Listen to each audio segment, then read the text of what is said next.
guys, we're back. Now this is the training video. I'm going to go through the steps for evidence-based staff training with Elizabeth. So this is the training one. So Elizabeth, we are going to go over the skill of shaping today. This is one of the procedures that we use in ABA to shape behavior. I want you to use this shaping procedure with Jimmy next time you go back to his house to shape his behavior into functional communication when he wants items from his house instead of throwing a tantrum. He is used to getting items from his house by throwing a tantrum. So we want to shape that behavior into something that's functional. So we're going to use functional communication we're going to shape it into actually having to say the words. He has limited verbal language, but I think we can shape it to where he's requesting items. So the first step, now that I've explained shaping to you, shaping is actually, we use shaping to shape somebody's behavior, and what we do is we reinforce successive approximations. All that really means is that at the beginning, we ask somebody with prompts to do something a little bit different. So in this case, it's going to be Jimmy's going to be asking for the phone. So at first, we're going to reinforce him saying because he's starting to we're shaping that behavior into phone, that verbal behavior. And at first, we're going to reinforce him saying for the phone. Then once he's got that down, we're not going to reinforce that unless he actually says the full word of phone. So once we get back to Jimmy's house, that's how we're going to do that. And then you can go over the performance checklist for shaping. So go ahead and read over that and make sure that everything looks like it makes sense. If you have any questions, let me know. Okay. Makes sense. Okay, sounds good. Now that we've done that, now we're going to do some role playing. So now this is Jeff. We're going to pretend that he is Jeff. He's no longer Jimmy in this video until the very end. So Jeff, we're going to go ahead and use coffee as what the item that he wants. Jeff is going to pretend the same thing. He has limited verbal language. He's trying to get the coffee, and we're going to role play it and show Elizabeth kind of the steps in shaping and all that. So go ahead, Jeff, whenever you're ready. Oh, coffee, coffee. There you go, coffee. That's right.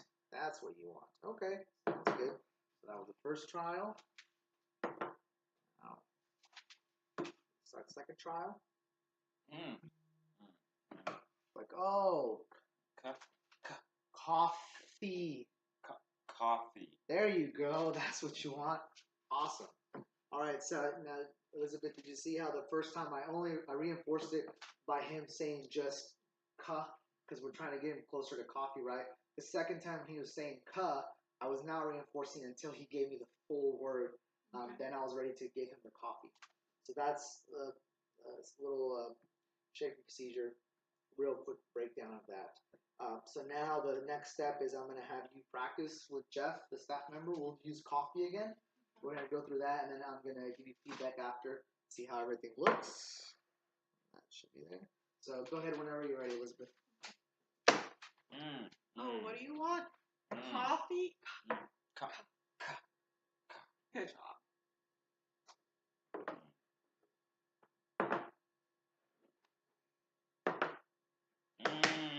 Oh, what do you want? Coffee? Coffee. Coffee. There you go. Good job. Awesome. Good. So you guys both you guys did a really good job. I think that you have the procedure down of shaping. The only corrective feedback that I would give is try to be a little bit quicker with reinforcing him. So as soon as he says it, like, yes, good job, and be a little bit more enthusiastic about it. Like, yes, coffee.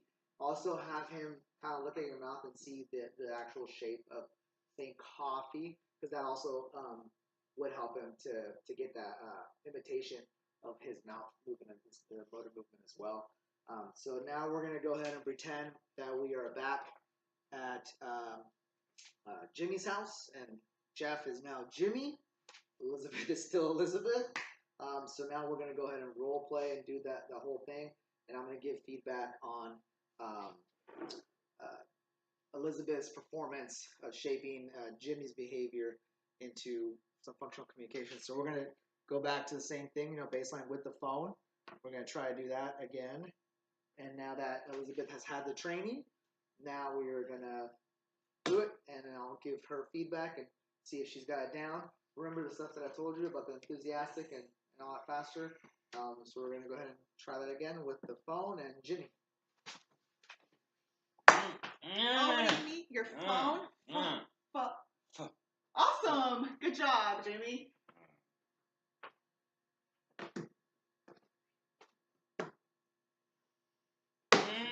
Oh, what do you need? Your phone? Phone. Phone. That's awesome. Good job, Jimmy. Nice.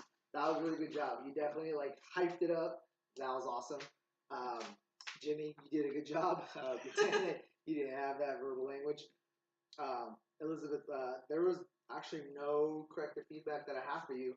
You did a really good job. You actually, the steps or the little things that I asked you to change, that's exactly what you did in the real life situation of pretend to be at Jimmy's house while he's requesting items. Usually, and obviously you guys can tell Jimmy really likes his phone.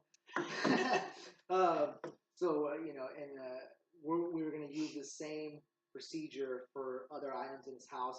If he wants his phone, if he wants some type of food, any other items that he wants in his house that he's used to being reinforced with that item by throwing a tantrum.